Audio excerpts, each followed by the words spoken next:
what made the difference? Because here's the thing is what you're actually talking about is something that we all know to do, right? Like you need to raise your standards. You need to like stand up. Don't accept those terms, and you need to value yourself and charge a higher price. You do all those things. Like what made the difference for you in being able to actually do that? It's not the answer people are going to want to hear, because it's not like waking up at 5 a.m. and doing jumping jacks and following EOS. It was very much the inner work, like getting out of my own head. And I was at a venture capital event in November. It was awesome. Got invited by the firm that hosts it, and I had full-blown imposter syndrome going. I'm like, who the heck am I to be in this room, right? It's all a bunch of old white guys. Say that with love. They're my favorite demographic. Like, it was just, I was clearly out of place, right? There was the gal who runs the marketing firm for this VC firm. We look very similar. Her name is Lindsay. Shout out to Lindsay. We happened to wear a similar outfit, and all day people kept coming up to me and saying, hey, I'm going to be able to make cocktails, but not dinner. And then they look at my badge and I go, yeah, not Lindsay. And they're like, oh. And so my new nickname is not Lindsay. But I say this because I walked in with such imposter syndrome, and I was given this situation where I'm being mistaken for, the token marketing girl, which she is brilliant. So Lindsay, I love you. But, it was immediately, okay, marginally young woman, light brown hair. She must be the gal running marketing, right? And so like the universe was sort of reinforcing my bad things in my own head.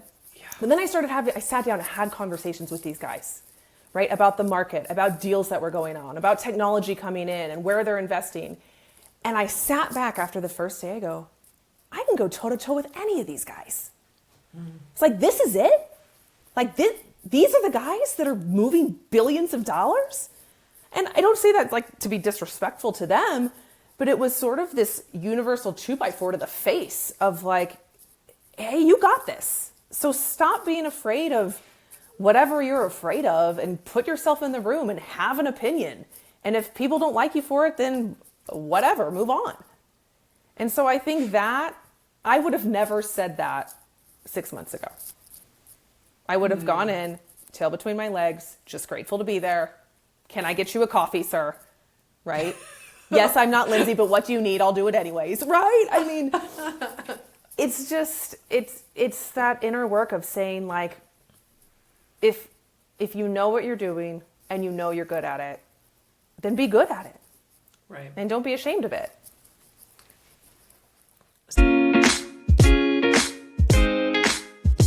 Welcome to Hands Off CEO Show. Today I have on the show Amanda Freick.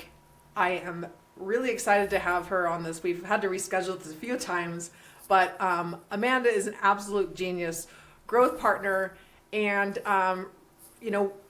we look at service firms as there's different tiers. There's like level 4, which nobody really listening to this is level 4 because everybody's generating good results. But then there's level 3, you're generating pretty good results, good service provider. Level 2, you're starting to get into the awesome zone, but it's kind of hit or miss. And then there's level 1, and these are the growth partners that consistently deliver results, and they're totally badass. And Amanda completely, she's right in this category here. So Amanda, nice. No pressure. No pressure. No, but it's so funny because Amanda's very humble about this, and I don't think she realizes how badass she is. So that's maybe a good reminder for some of us listening that we're probably better than we think. So with that, Amanda, oh gosh, welcome to the show. Thank you. I'm so excited. I mean, I feel like, it's always imposter syndrome. Like, who am I to be talking about this? But I would not be where I am today without you. So I'm very grateful to be here. Well, I'm grateful for you to be here too. So tell us, what is your company? And maybe we'll just we'll go through the power of ones. Like, who is your client? What is the problem you solve? What's the outcome? Yeah. So Creative Intelligence Group is the name of the company. Little shout out to my favorite scientist, Albert Einstein. The company was named after his famous quote, creativity is intelligence having fun. So that's kind of the impetus of where we came from. But Power of Ones, we serve firms that sell into very complex organizations. Most of our clients serve electric utilities, so we're very heavy in the energy industry. Their biggest problem is that utilities are really hard to sell to. This is on purpose. The person you pay your power bill to runs the biggest machine in the world, and it's a matter of national security. So it's really difficult. And so we support them in that mission of getting into these electric utilities or other complex organizations. And we do that through building scalable commercial infrastructure and supporting them in execution. Okay, got it. And, if a client works together with you over like 6 months, a year, 3 years, how's their business going to look different? Like, what's the before and after?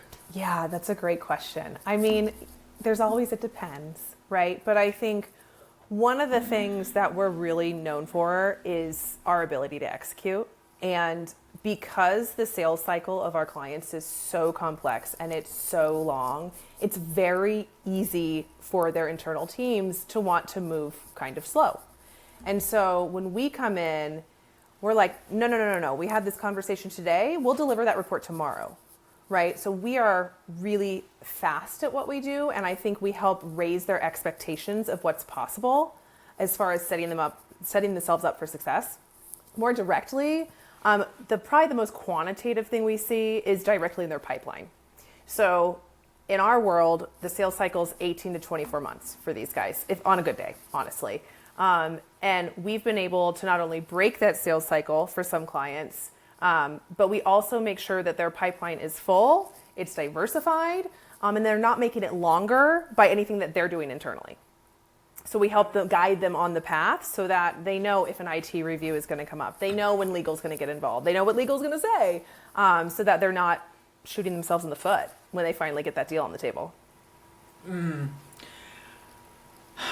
All right. So now, what size of deals are these? Like, you're building pipeline. So when they sell into these companies, and this is like you're saying 18 to 24 month sales cycles, what size of deals are they?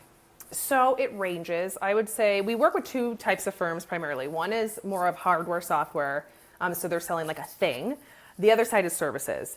On the hardware, software side, the initial deals can be pretty small, right? They can be 10 grand, 50 grand.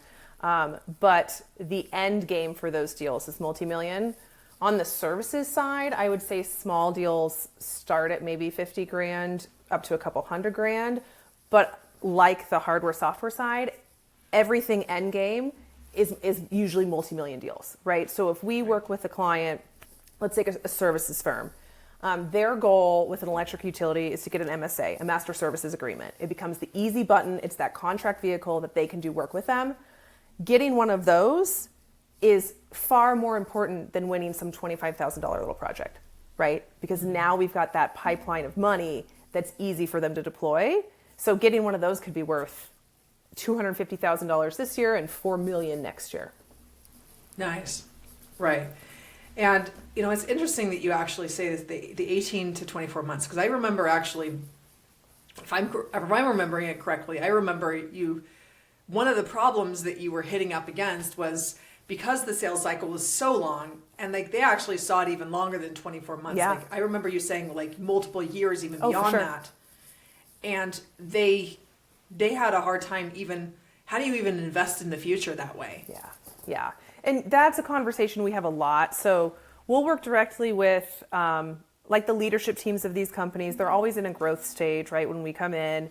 And we're not only educating them and their sales team and their commercial team, but a lot of times we're having conversations with their investors or their boards to help them understand the sales cycle. Because there's a saying that's kind of inappropriate, but it's the utility spaces where startups go to die, because you have to have a lot of capital and a lot of patience to make it, because it just takes a long time. So what we do is we teach them, okay, not only is it long, but there are road signs along the way so that you know you're on the right track, right? So getting an MSA is one of them. Understanding if you have a pilot, if you're selling some kind of a widget that goes on a power line, right? getting a pilot is one thing, but getting a pilot that's got direct line of sight to a ratepayer funded program is a lot different, right? Mm-hmm. And so we're educating kind of that whole ecosystem on what it takes and how success looks like more than just dollars in revenue. Right. And so what I want listeners to really hear what Amanda's saying, do you understand how well she knows the client? And that, and because she understands that, because you could come and say, she could come and say, hey, you know what, we work with complex sales process, with complex companies, and we help them with sales pipeline. But you can hear that Amanda is actually an expert in their company. She's become an expert in their company.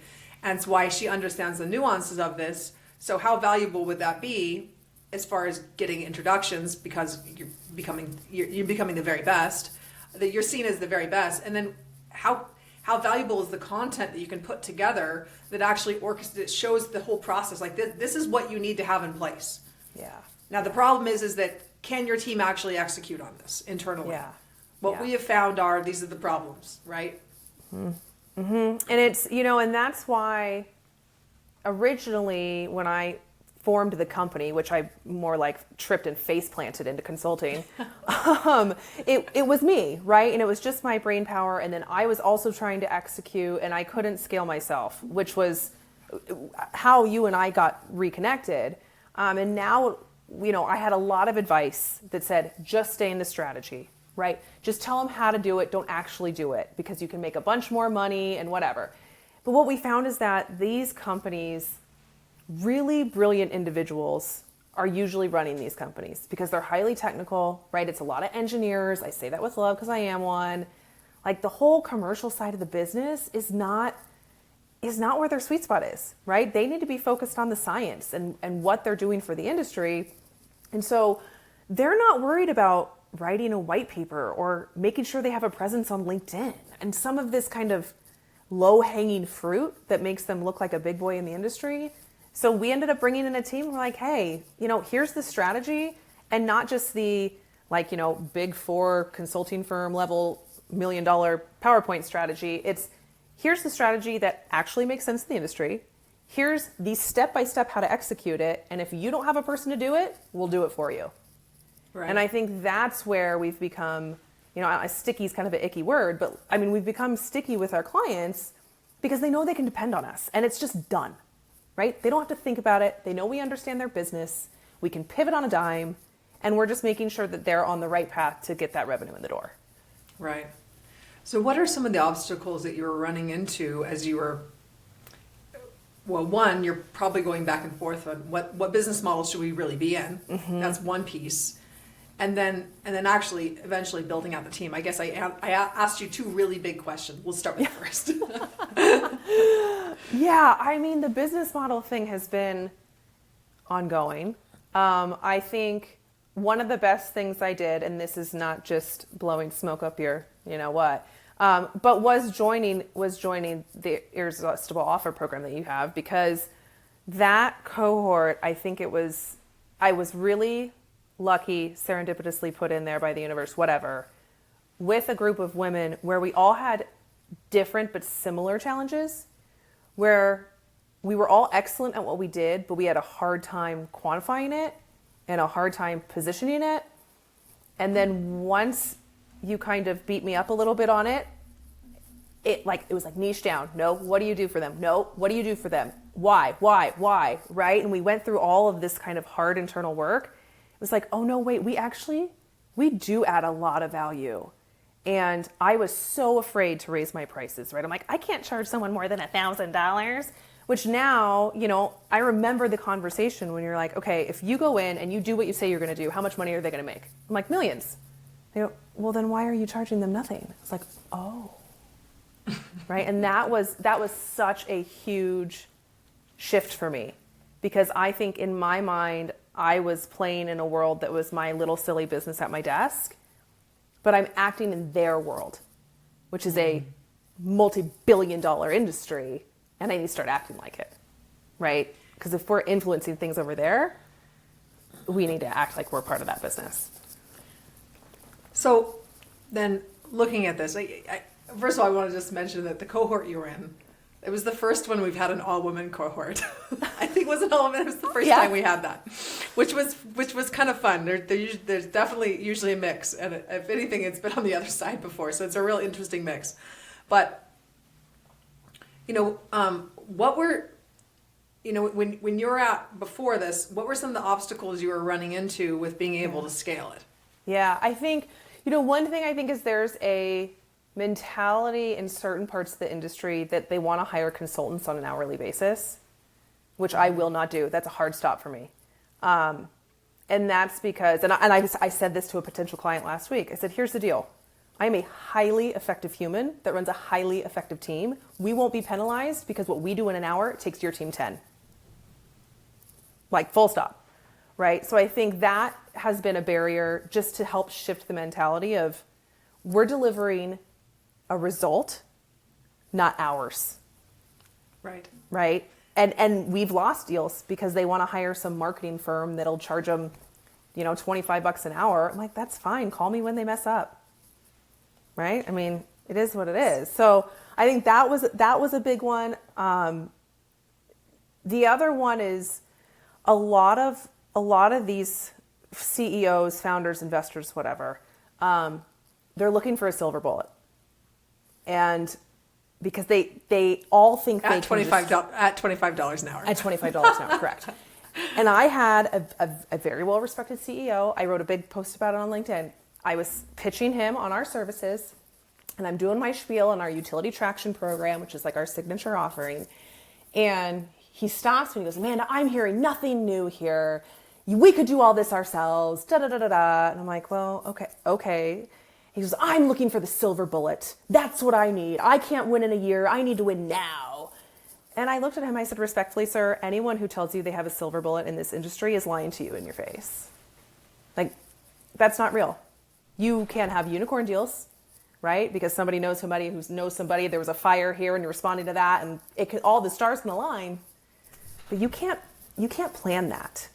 And I think, the energy industry, I'm soapboxing for a second, but the energy industry in general has been highly politicized in the last decade.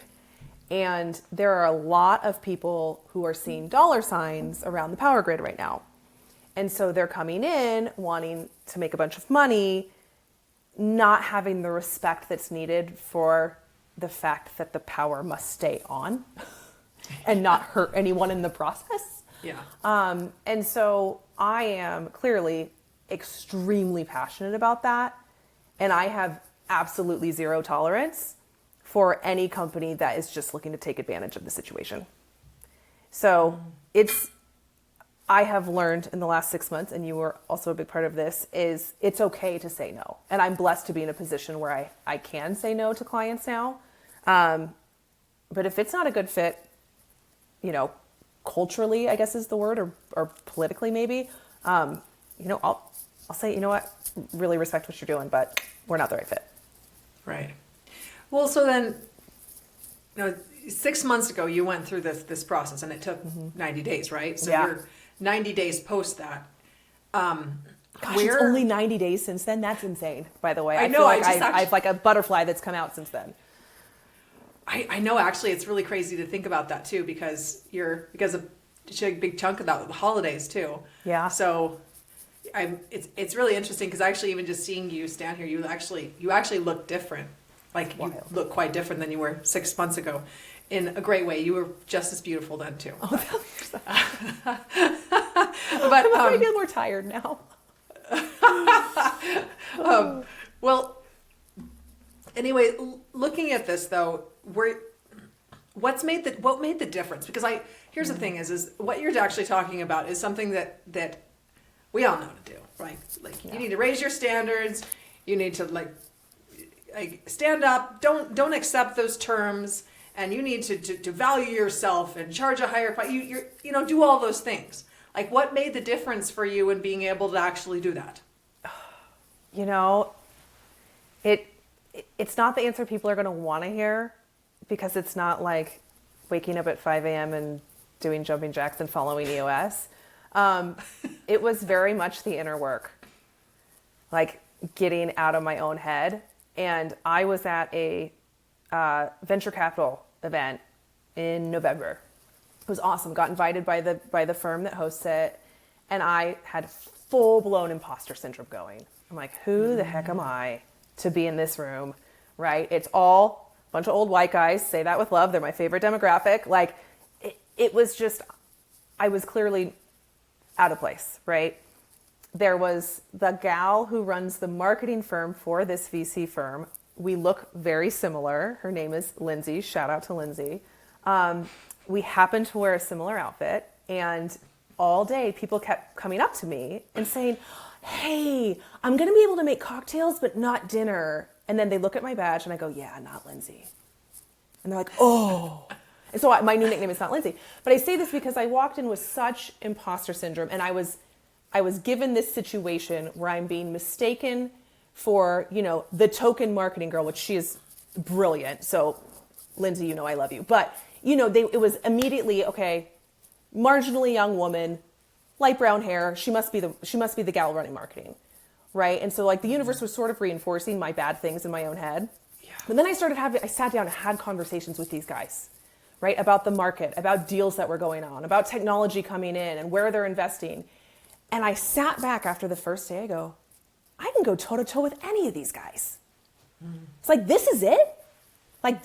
These are the guys that are moving billions of dollars?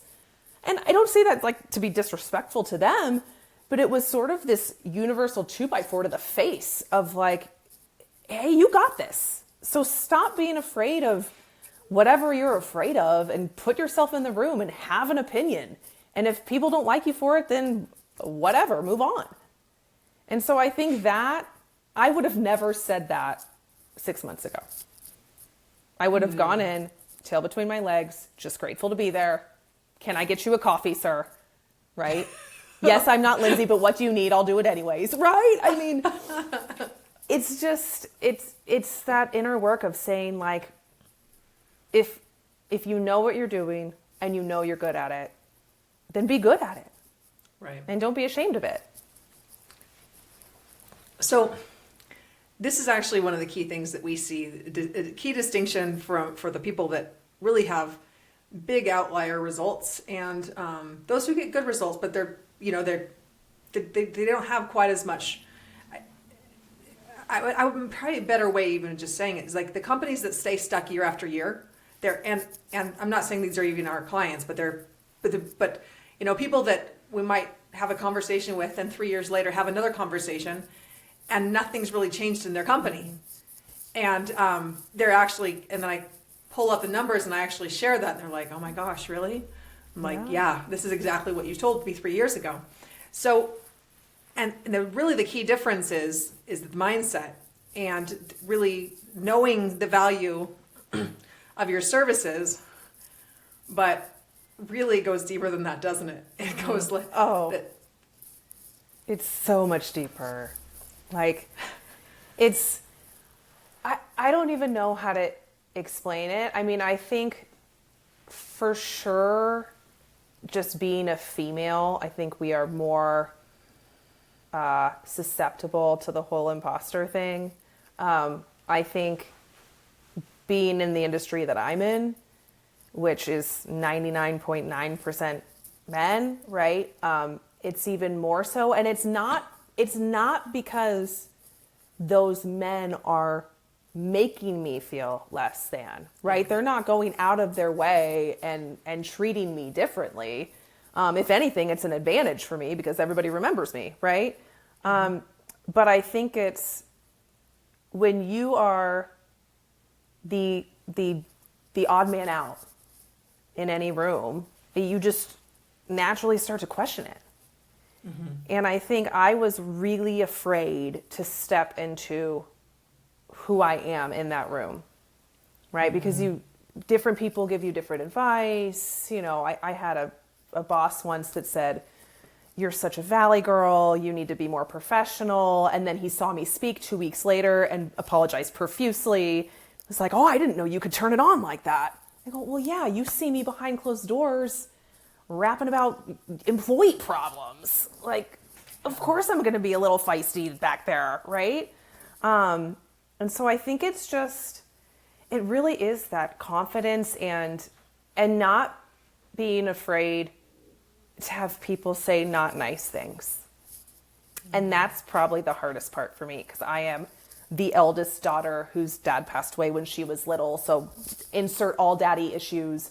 And I am so desperate for that approval.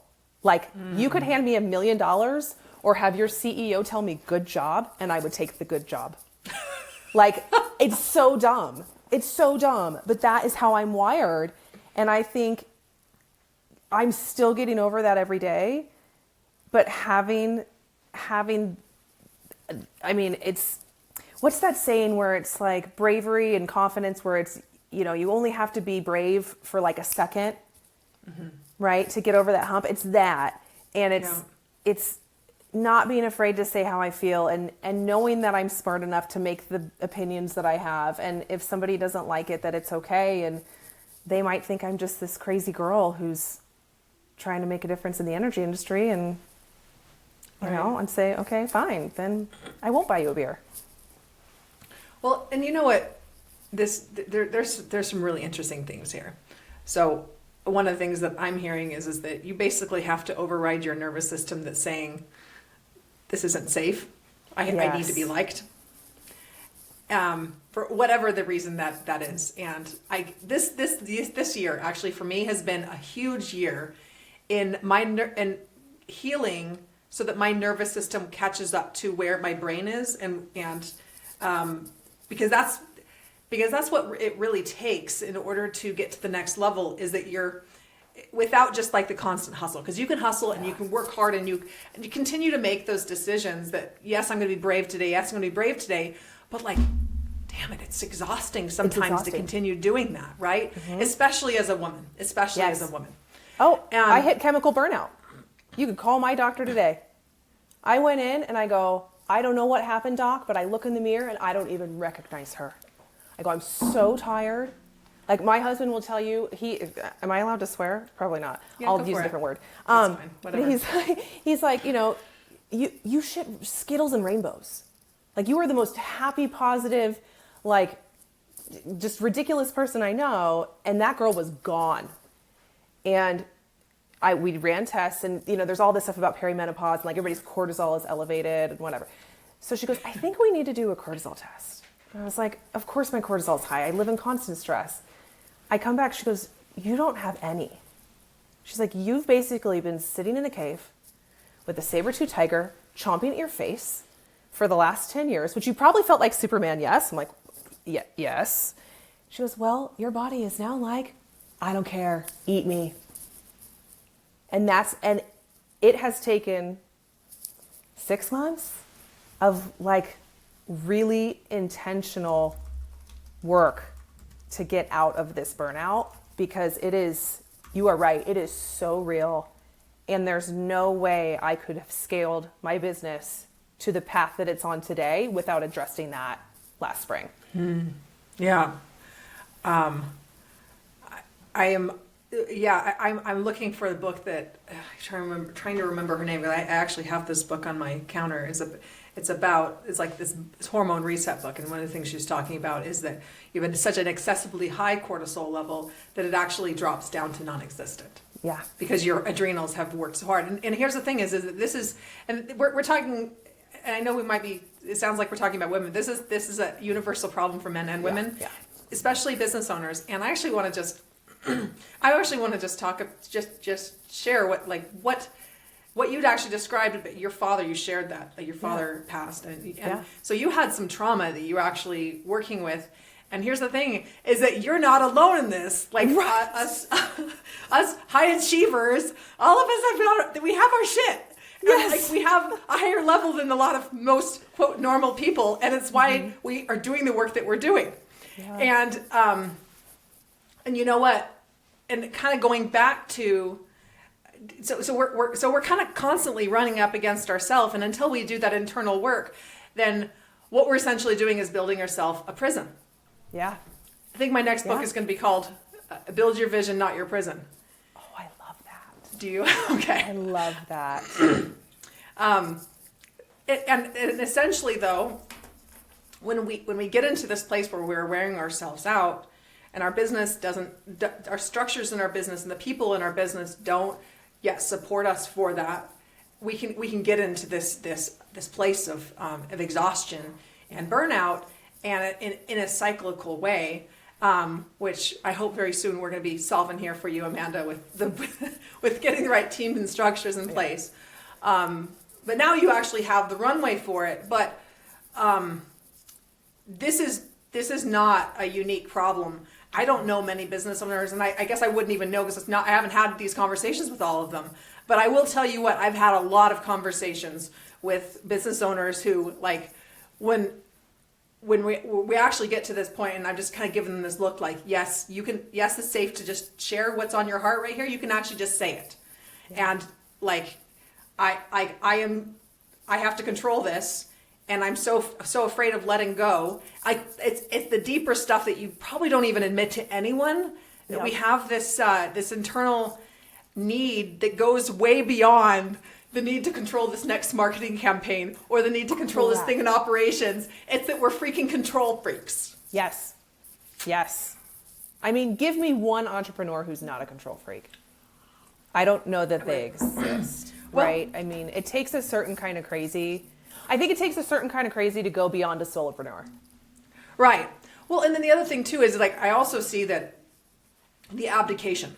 So, and that can look like, well, no, I'm not a control freak because I'm just like, I'm passing it off over to someone. But really what that looks like is that, like, this is, I either am going to micromanage all of this, or I have to completely move it away from me and just let them handle it. And then when I know what's going to happens, I can say, see, look at this, everything fell apart, and I knew it was going to happen like this. Yes. And then you're making this weird justification in your messed up mind about it. And I mean, I have definitely been in that place. I will say our team now is awesome. We actually are making an offer to an intern, which will put us at 6 tonight, which is so cool. And I think that has been something, I think there's, and you talk about this in your book, but you know, when you go from, you are the only delivery, right? You're everything. You're the solopreneur. You're this like badass consultant that people want to hire. To that first hire is terrifying, right? Even if it's just somebody to help you with your email, right? And then it's like, okay, I can give you a little more.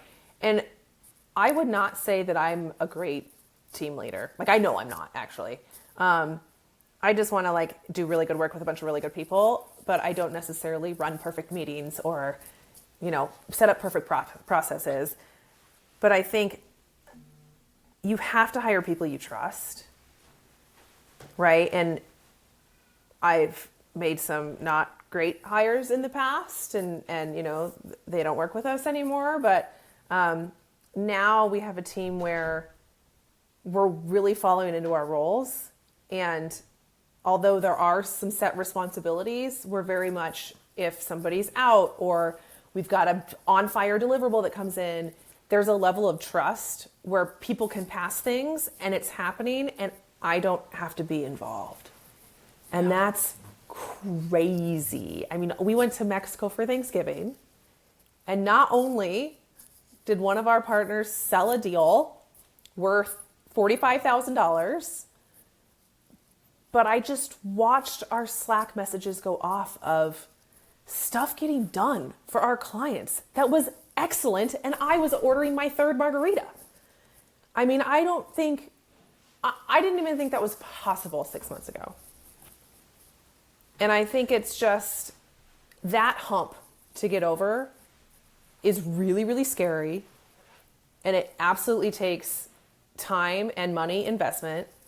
And now we're at another hump, like we're here again. But I think the second one is less scary. It's scarier because it's a lot more money, right? So if it goes sideways, you're like, ooh, what am I gonna do? But I think I have more confidence. I'm running faster into that wall, right? Yeah. Because I believe in myself and I believe in my team, and I know we can figure it out. Right. And looking at this, and you know, just for those listening, you know, Amanda came through our 90-day intensive, our irresistible offer intensive. We have not done anything with her team whatsoever So how has this process impacted your confidence in leading a team? We didn't do any work on team, right? I mean, I think the biggest thing is the confidence that I gained in myself translated into the team, right? Because I think if I asked a team member to do something, I was still second guessing the decision to even do the thing, not even that she should do it, right? Where now I know, okay, no, this is the right way to deliver to the client. You are a capable human who is absolutely able to deliver on this. Let's go. Mm-hmm. Right. And I think that just that level of confidence in not only myself, but also the value that we're driving. I think that was really hard, right? I mean, you pushed me so much, like, no, you need to put a number on it. I'm like, I can't put a number on it. Their sales cycle's too long, but eventually we did. And actually forcing myself to see the quantitative value that we're able to drive, right? That part was like, no, we are awesome. Hey team, we're doing something super meaningful here. So like, let's buckle up and get it done. So I think it just brought like a different level of, I don't know, expectation or like chutzpah. I mean, that's stupid, but yeah, it just leveled us all up because I knew what I was doing. Right. Well, and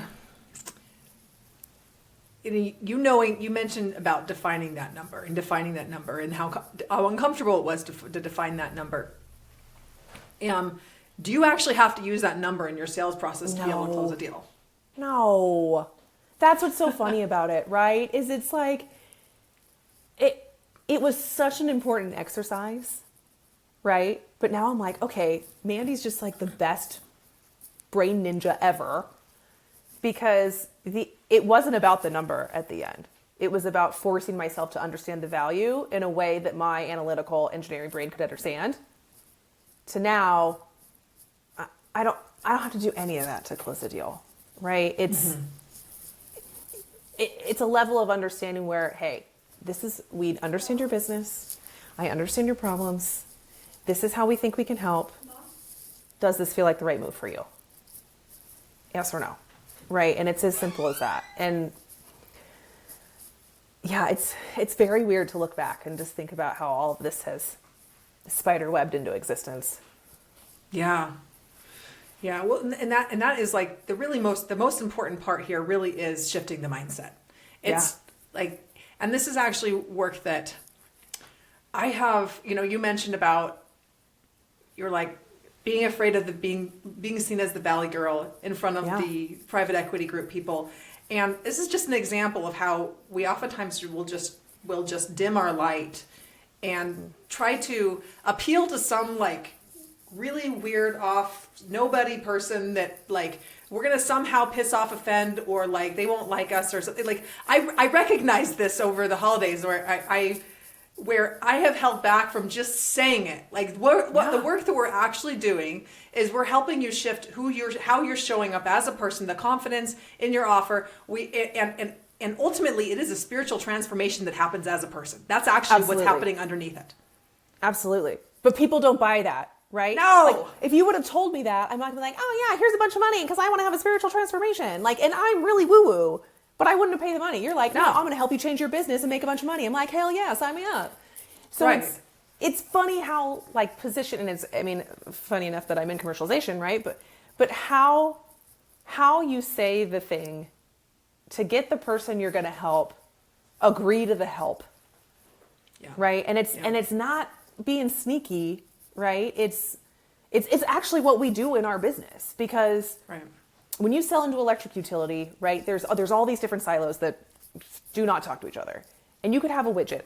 And how I sell this widget to the team that operationally keeps the lights on is very different than how I'm going to sell it to IT, or how I'm going to sell it to purchasing, or I'm going to sell it to the executives. Right? Those are 4 totally different sales pitches for the same freaking project. And it's the same thing with this, is you can't give the mindset pitch to the super analytical CEO that's just freaked out he can't make payroll. Yeah. Well, and I would also realize too that like the super analytical people, I have tried to make sure that we don't want to alienate those people. I'm going to alienate them. If you are too analytical and you can't recognize that you are the person in the way holding yourself back, and that the internal stuff is really what's keeping the thing. It's okay if you're not completely aware of this, but if you can't even address that on any kind of level, you're not for us. Yeah. Like, we can't help you, right? Yeah. Because what I've found is that I've gotten myself into that trap before where you know what, you have great results, you've got a good company, but the mindset was off. So what ended up happening is I had to get out of, like, I've got my strength zone and of being able to help shift how someone's showing up. So they immediately can go and start selling in a different way. Immediately. They don't even have to change their offer. All this offer stuff came later on as I found all the patterns and be able to, and systematized it into something that would require less and less effort from me. But like why it really works is that shift. Mm-hmm. And if that's not something that you can actually like live with, and then what ends up happening is that like, yeah, I can do it the left brain way, completely the left brain way too. I've got that too. You know, and we can engineer the sales process. We could do all that stuff. But you know what? It is like 10 times harder and the results aren't any as good. So here's the thing is we still incorporate that stuff. You saw it. We still incorporate that into it. But here's the thing is that if you are showing up differently in a way where you're like, there's no freaking way I'm charging anything less than this anymore. Like when you're showing up that way, the universe just changes right before your very eyes. It just like you're just no longer available for that. Your energy says that. People read that. They can hear it. And the opportunities that come your way are just completely different. Even if they're the same opportunities, how you show up for them makes the difference between whether this person says yes to you or not, because you show up as someone that's pretty hard to say no to. Right. It's the whether you believe you can or you can't, you're right. Yeah, exactly. Right? It's you believe that you can. Can I share a really cool trick that I have started doing that is, I think, on theme for this? So to your point, regardless of what you believe in God or the universe, whatever, I think there comes a point, especially if you run a business, that where the synchronicities are just like, they're too wild to not have somebody messing with them, right? I mean, you just, things start to happen and you're like, whoa. So especially in the burnout, but when you're moving so fast, I know I never took the time to be grateful that these things were happening. But I found that when I was grateful, they happened more, right? And so I have a ChatGPT project. So if you have a ChatGPT Pro account, you can create a project, right? And it's called my Universal Wins Journal. And I prompted it and I said, you are my, I think I said like advisor or mentor or something. I said, I'm going to be sharing with you every night all the good things that happened today. They could be in my life, in my business, whatever. Your job is to find the alignment throughout the days and remind me how powerful these moments are, right? So now I've been doing this for months. It gave me chills. Oh, it's giving me chills just thinking about it. So right before I go to bed, it's the last thing I do. I roll over, I pull out my ChatGPT, and I'm like, had this awesome meeting with this VC firm that wants to partner with us. I had a killer podcast with Mandi. I freaking love her. We closed this deal. We delivered this thing. My son got an award. My husband was super sweet, whatever it was, right? And then it responds back. And it not only like reaffirms those super cool things, but then it'll say things like, can't you see that you're delivering excellent value? Like you had this meeting this week and this meeting last week, and they both came out to this awesome thing. And the mindset it puts me in before I go to bed is so insane. And I can tell the days I do it multiple times in a row, shit hits my inbox that I cannot believe. Right? I mean, people call that I haven't talked to in years and like, hey, heard you run a firm now. How can I help? I'm like, what? So if you need a little help, go to your buddy ChatGPT because it's, and you could do it in a notebook too, but I like it because it talks back to me. No, that's a great idea. And I had a note my note taking app. I would just put on the audio record button while I was driving to the gym. And then it just became a habit, right? Of like, these are the 10 things that I'm grateful for. And it starts the day off really good. I like your process. I'm going to try it. So there's an app called, I'll drop all the apps. I'm like really invested in AI right now. There's an app called Whisper Flow. It's the best talk to text app out there by far. So if you Whisper Flow, then it'll like actually write the words. It's not talk to text like where you have to say exclamation point, right? Yeah. It just does that. Okay. But you could do that and Whisper Flow it right into ChatGPT. Right? All right, I'll have to check that out. There you go. So it actually gets the tonality. I love it. Yeah. And then it'll tell you manifested this, right? Yes. I mean, I wrote in there months ago, I said, I have this goal. I really want to work through financial institutions. Like I really want to work through venture capital and private equity and support their investment companies. Like that's a way to market we really want to go. And then I had 2 different situations pop up where this was happening, and it reminded me. I said, you've met your goal. The universe put this right in your path. You manifested this. And I was like, whoa, I did manifest this. Amazing. So yeah, it's pretty cool. No, I love that. And it's all about getting into the flow, into the channel of this. And when I'm on it, man, I am an incredible manifester. And I have like this book of like a vision book that has all these pictures in it. And you can look around at my house and it looks exactly like that. And just some of the funniest things, like there was a picture behind it. It had an income goal on it, but it was like a picture of the wave in Arizona. It was it's a very distinctive picture. But I just liked the picture. We were at an art show and my husband's like, hey, I found this really cool piece of art that I think we need. And he pulls me over there and it's the exact thing that I had in my book. And it was like, I wasn't even, it's so cool. Well, and here's the thing is that I've actually been sitting down saying like, what is in common? Because I'd like to understand like, what's the cause and effect? I want to understand this, right? Yeah. Like, I think you and I have some similarities here. Like we both have these engineering minds. I was going to be a geologist and, but also like this visioning and expansive, like really creating our reality side too, which like powerhouse, right? It's powerhouse, connections. But I've been looking at like, well, what is it that makes me when I'm in the flow, and the times when I'm not quite in the flow?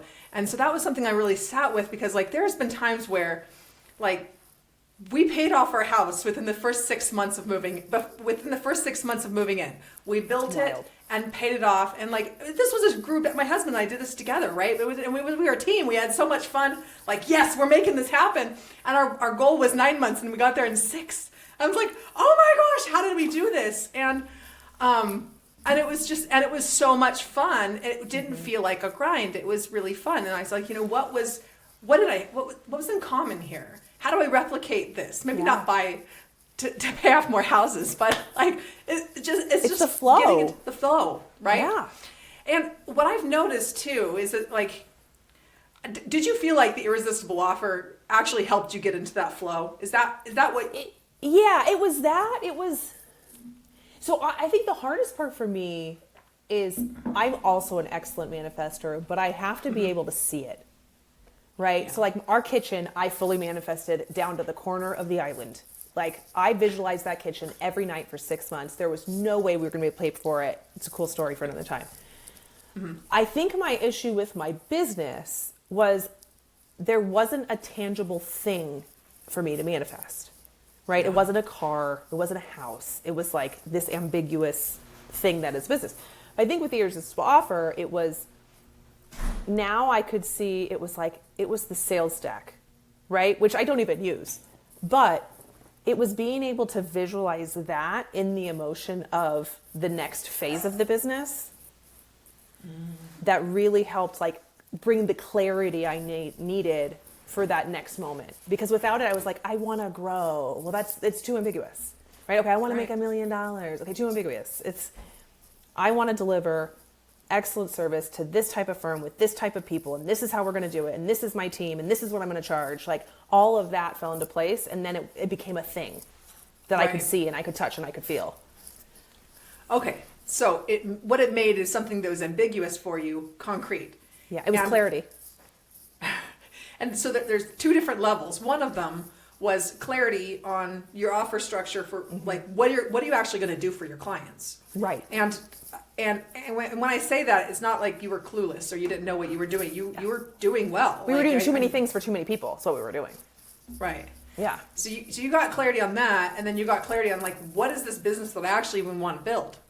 Yes. That was also a huge thing, I think, that I don't give enough credit to is because when I came to you, I was at that point where it was either A, I'm going to take a step back and really go help build our construction business because my husband's a general contractor, or I'm going to go full bore into CI group. And it was, you know, hey, okay, let's give CI group a try. And, you know, now here we are, 6 people and a lot of zeros later. Yeah. Well, and here's the thing is that you can get a lot done with 6 people, especially in this world. Like you can get a lot done with a lean team. So like, you know, looking at this is getting clear on this is kind of the business I want to run. One of the biggest mistakes that I see people make too is that like, well, I need to go and figure this out first. And then you talk like a year later and still hasn't been really, a little bit of progress have been made, but still hasn't figured that out. Not the root issue, which is why you're still getting small linear growth instead of like the kind of breakthrough growth is when you really have that clarity and clarity both for your clients when you're talking with them, but clarity on what the hell are we actually building? Yeah. And you actually, that was something that was another aha moment during those 90 days is that when we were building out the structure of the offer, I wanted to go to a Miro board and map out exactly how we were going to execute it, right? And you're like, go sell it. Don't worry about how you're going to do it. You'll figure it out. You figured everything out.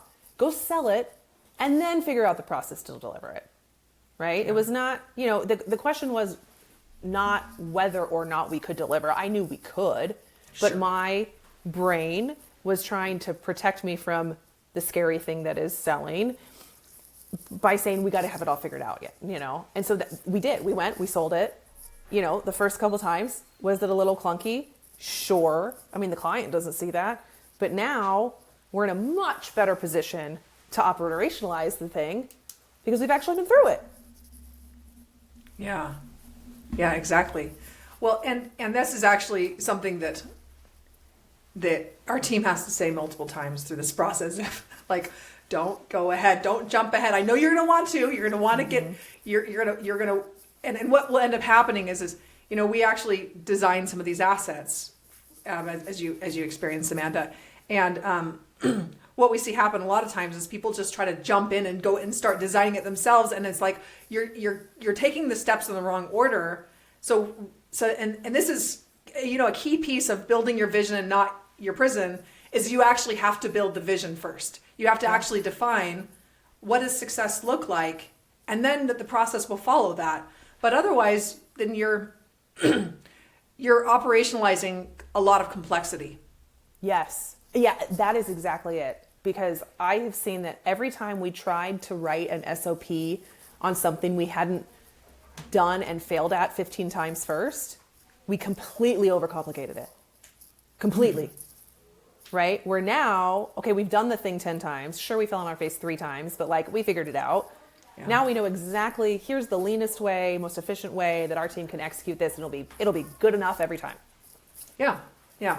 Well, and it doesn't mean that you have to be operating in chaos either. I mean, there's a what I will call, you know, a minimum viable process. You know, like minimum viable excellence is one of my favorite words. What is the minimum we need to be excellent? But you know, then you're gonna fill it. You're gonna figure it out as you go. It's how you build on, iterate on it. And so I'd love to hear, Amanda. You know, you've shared a lot of things about what this was like before, and now where are you at right now? Yeah. Where we are at right now. So I was doing our. If you're willing to share numbers too, that would be really great. Oh no, I'll do it. I don't care. So I was running our projections for next year, and this year we'll do like $500,000, maybe a little over. Or last year, 2025 was like $500,000. We're closing the books. Booked in Q1, we're already at $250,000. And so 2 years ago, I would have said we would have never gotten to that number. Right. And now I'm like, that's just a quarter. And we're 7 days into the quarter and I haven't had one single sales call yet. Right. So, our not stretch goal is to be $1 million company. And like, it makes me speechless. Like, I'm so proud of my team. I'm so proud of myself. And it's like, I'm not afraid of it at all, which is crazy. Right. Yeah. It's we have like the biggest conference of the year. Our Super Bowl, ironically, is on Super Bowl weekend week usually. It's a big conference in the energy sector, and it's in 3 weeks. And I've never been so excited to go because it's like I'm taking team members this time, and I've never been able to do that before. And like, we've got our own branding with us this time, right? I'm always wearing clients brand. Now I'm wearing Creative Intelligence Group, and I'm just so excited to have really confident conversations about what we're doing. Because last year they're like, oh, are you like a consultant now? I'm like, yeah, I guess I am. And it was still very like me. Where now I'm like, yeah, this is what I do. This is what we deliver. Who do I need to talk to? Yeah. So what I'm hearing is that within 3 months of you completing this transformation for yourself, which you should be so proud of, you should be proud of it. You have quadrupled your income. Yeah. Your top line. Yeah. Yeah. Yeah. That's crazy. We'll see what's going on for the. I can only see up for you from here, but I'd love to hear about one of the key pieces that I know has helped the company be more sustainable. That you be able to say, yeah, absolutely, we can do this, and you're not being scared of going to the next level. Is the structure for how you're actually getting paid now? So how you're getting paid now is different than how you got paid before. So, like I mentioned, I will not take hourly contracts. I've only done one in the last year, and that was a very specific situation. We do monthly retainers, and usually no less than 3 months. Usually 6 months is our minimum, because I mean, when you're dealing with such a long sales cycle and you're coming into their commercialization process, it takes time to get things done and build momentum. So we need the time with the team to do that. But I think the retainer model for us is great because, what I tell my clients is like, listen, we're going to have this scope of work to make you feel better, right? There's going to be a bunch of deliverables listed because I know you need that to sleep at night so that you feel like I'm doing my job. But at the end of the day, my team doesn't say no. So do we allow probably a little bit too much scope creep? For sure, right? We do, and we know that. But we also know that if clients start asking for things that aren't actually meaningful, we push back, right? If a client's like, I need a 37th revision to this one pager, I'm like, no, you don't. It's good enough. Yeah. Like, let's go get this other thing executed. So I think it's, putting us in these larger containers gives us more room to flex, which I think is way more valuable for our clients, because it's not, hey, we're going to deliver X deliverable, Y deliverable, and Z deliverable. It's, hey, we're going to help you grow, and there's some deliverables that support that. But if we need to pivot, that's fine, right? And we're all going to pivot together. So I think it's just that there's like this room now where nobody is nitpicking, was there one case study or two? That just doesn't even come up anymore. Right. And I think what you've done is you've defined exactly what it is to be the top one in the top tier. Like, that there's a pyramid, and the very top that I opened with us talking about, that's what growth partners do. That's how they're seen. And they give pushback when their client asks for stupid things that aren't going to move the mark. And you earn the right to say, no, we need this bigger container. This is what it takes to be able to generate these results. You want to be able to generate this kind of pipeline. Haha, that's not going to happen with this teeny investment. That's just not going to work. And even if you want to give us that, we're just not doing it because that's not what we want to be known for. We don't want to be known for doing the little crap. We're doing big transformations. Anything less than that, we're not doing it. Right, that's right. And it's, and there's a lot of there's a lot of, I guess, like expectations that have to be met, right? There's a lot of inner politics at companies. And so it might be that I'm working with a leadership team where the board needs to see 3 white papers a quarter, or else they feel like they're not doing their job, right? And when those things happen, it's like we're being a partner to the team that we're working with and saying, okay, what do we need to do so that you don't have extra stress on your job, right? How do we make the powers that be, how do we manage up a little bit for you? And let's knock all that stuff out so that you can do the important work. And they're not asking you all these questions about LinkedIn analytics or email open rates or whatever that, again, are important, right, in the grand scheme of things, but they are not the importance, right? It's. I feel like people who are unsure of their vision and where their company is going is who is getting locked into the minutia of the details, right? And they're way in the weeds, and that's how I was. And now, like, I have transitioned out of that. So now I feel like I can spot it in clients where I'm like, oh, this is a 90-minute meeting about reviewing the copy on a 1-page case study. Okay, got it. I understand where your head's at, right? and then I'm pulling somebody aside and I'm like, listen, like we got bigger problems here, right?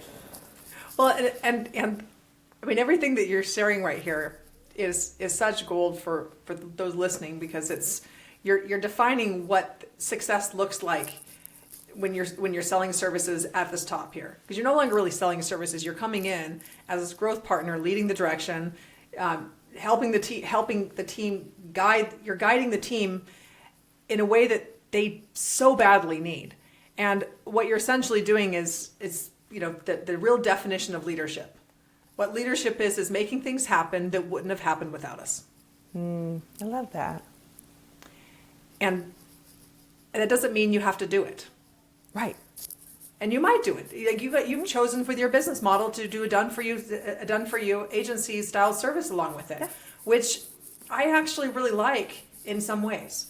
It has some downsides to the business model, of course, and some of the biggest downsides we've already talked about. And you have shifted your model to be able to get the upside of a consulting company, and you get the upside also of an agency where you actually get scale. Yeah. And I will say it's definitely not for the weak of heart. I mean, one of my partners, like we have this conversation almost daily of, everybody's saying, just be consultants, don't execute. And we keep going back. We're like, but we love to execute. Right? And we work in an industry where it's a bunch of type A guys who need to check boxes. So here's why done for you services really have a lot of value when it comes to scale. So consulting companies are fantastic for leverage. Fantastic. You can get paid a lot, a small amount of time involved, and you're leveraging all your years of experience and your brain. But your brain's not scalable. That's right. So the problem is you're limiting yourself in the growth of your company. Now, where if you can build out your structure for this is who we're working with, this is the outcome we're creating for them, then you can break that down for like 80% based upon the 80% can be more scalable. The 20% might still be in your head. The 20% might still be as your company is growing, you building out other advisors that you're training up, and that could take years. That's years, and they're expensive. Right. And it's I know it's expensive to train them up.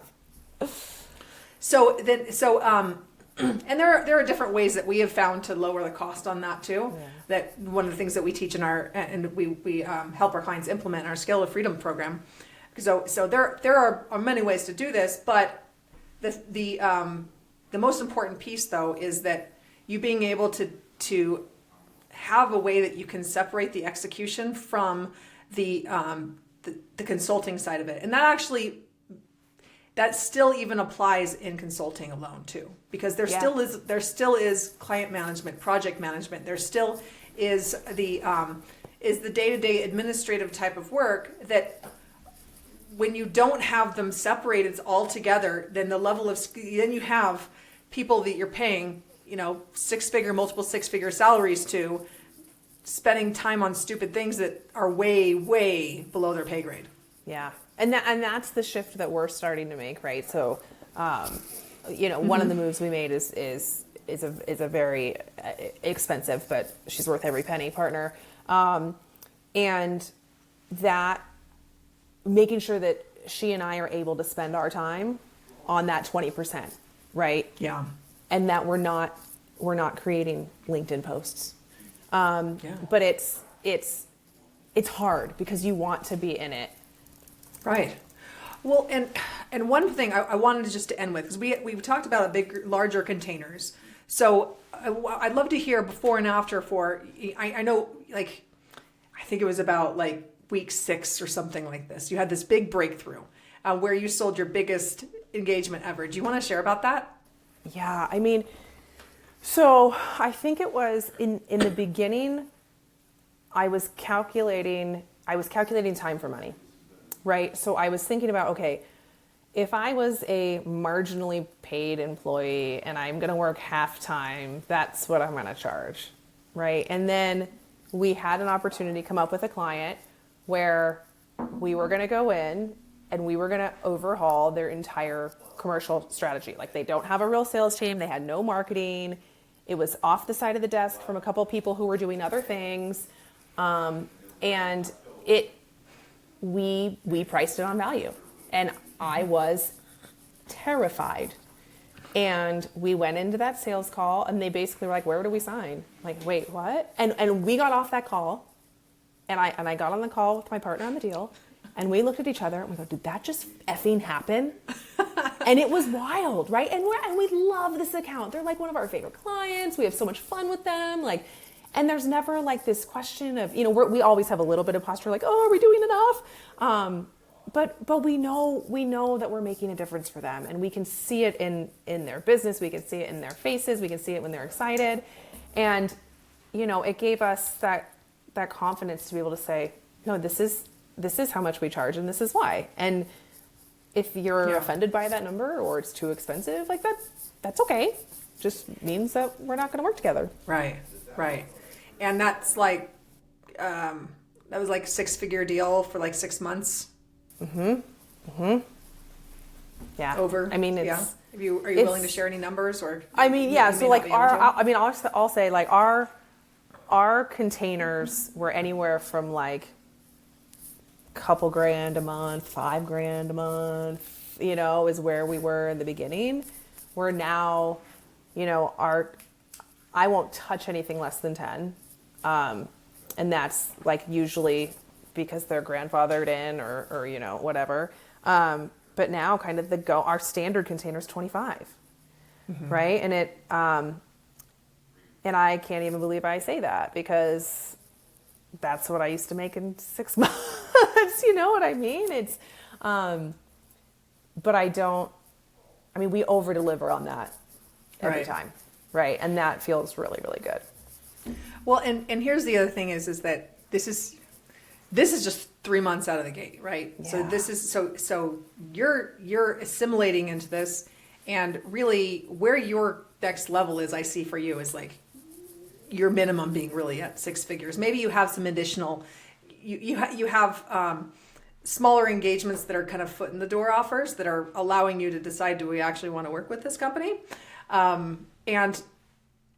But that's really the level of value you're creating when you're generating millions of dollars for them, tens of millions of dollars for them. Yeah. And I think it's, it takes a certain kind of leader to understand our value, right? Like we talked about, we can now spot the bad ones a mile away, which is great. Not that they're bad leaders, just different style for you. And I think it's, you've got to be okay when we call your baby ugly, right? And that for a lot of people is really hard to hear. Yeah. And, the one thing I always say, like people ask what we do and I go, oh, we do commercialization, whatever. I go, but our shtick is that we're operationally and technically grounded. So we know this industry, right? If the power goes out and there's a crew on the side of the street, I can go talk to them about exactly what they're doing because I used to run crews like that. Like we're so practical, I think, in our approach.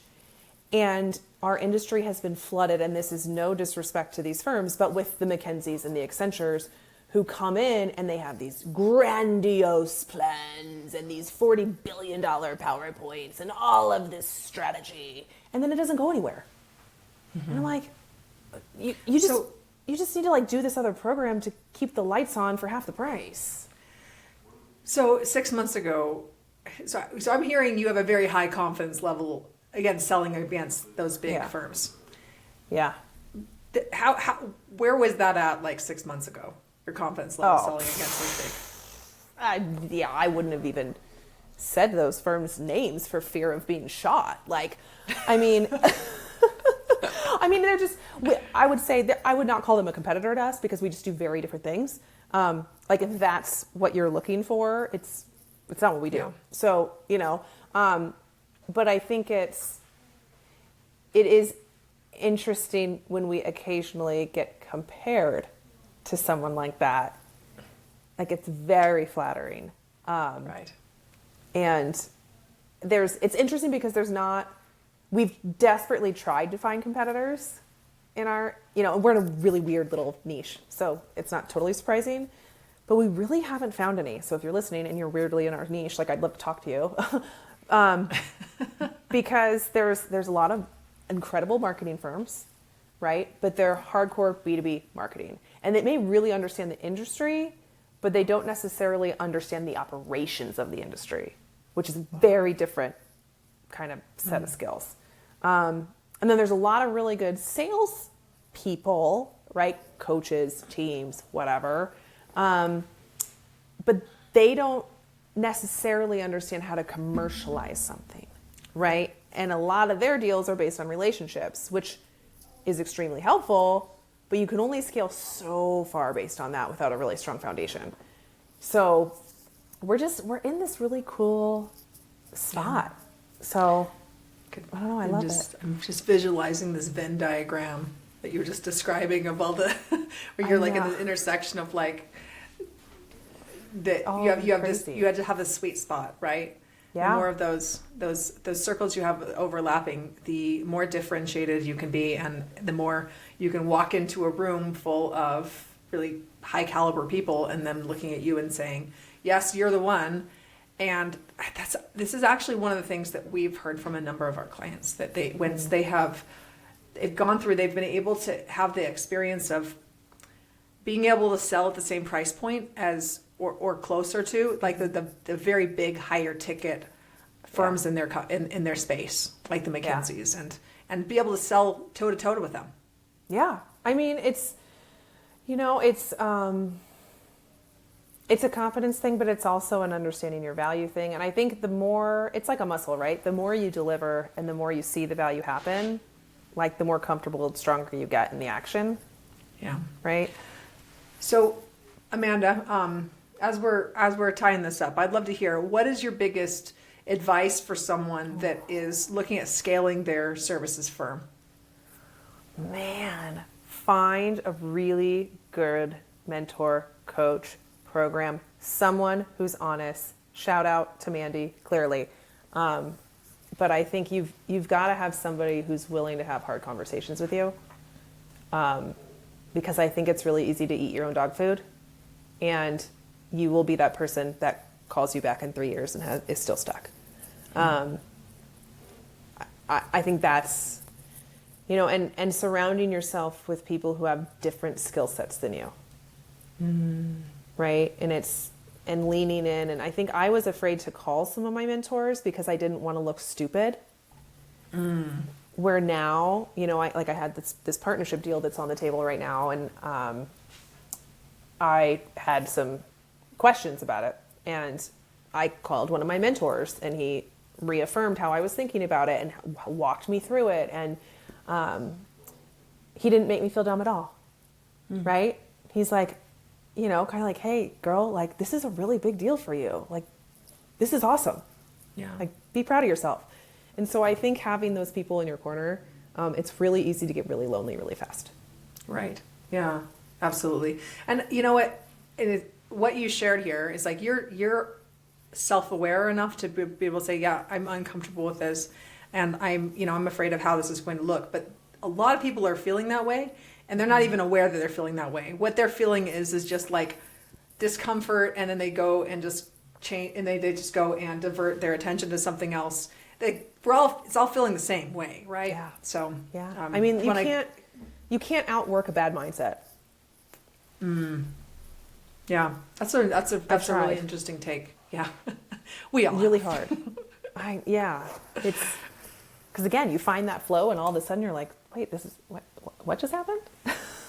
You know what? And I think that's the ultimate hack in business is like, how can you get into the flow of that river? So you I like to kayak. You get out on the river and you're kayaking, not against the river, against the water, or like the kayak's like perpendicular and you get dumped over, right? You get straight, you pointed down, downstream, and you're paddling, and it's just fun, right? It's just really fun.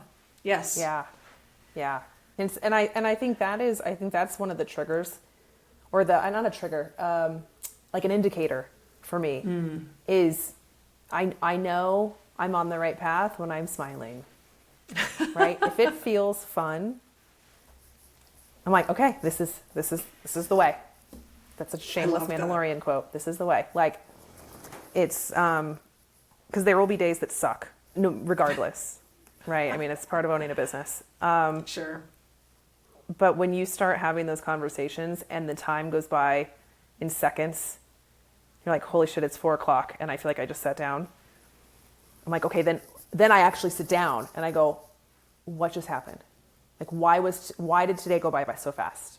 Like, what was magical about it, and how can I do more of that? Yeah, I love that. And as case in point, we've gone over an hour, and it's felt like 20 minutes. Nothing. You know. I know, and we don't even have like champagne in front of us.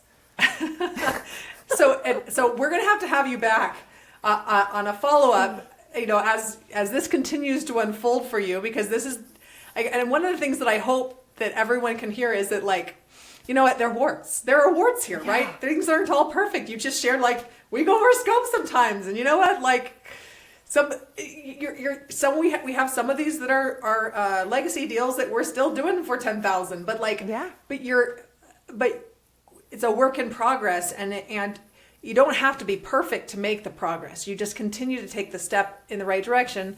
But when you get into that flow, it's fun, and you're making really great forward progress without it being perfect, because it's never going to be perfect. It's never going to be perfect. And I feel like the bigger the room you get in, right? Like the more powerful, more whatever, like that VC thing I was at, the more you realize that no one really knows what they're doing, and we're all just figuring it out. And they just have a different set of experiences than you that put them with higher leverage in very specific situations, right? Yeah. But the second they come onto your playing field, you've got the leverage. So I think it's just having an understanding that at the end of the day, business is humans doing business with humans. And I think a lot of people forget that there's humans involved. Right. I love that. Well, Amanda, if anyone wants to connect with you, how can they find you? I would say LinkedIn is the best place. Amanda Freick, Freick. You can always, I would say LinkedIn's the easiest to find me, because I have a weird last name, and only people who pop up will be me and my husband. Okay. All right. Well, again, it was so nice to have you. Thanks for sharing all of your insight. And it's been so fun to be on this journey with you and to watch you grow. And it's just, here's to a really amazing 2026. Yes. And shout out to our friend Kat, who introduced us. Yes. We wouldn't be here if it weren't for her. Awesome. Thanks, Amanda. Thanks.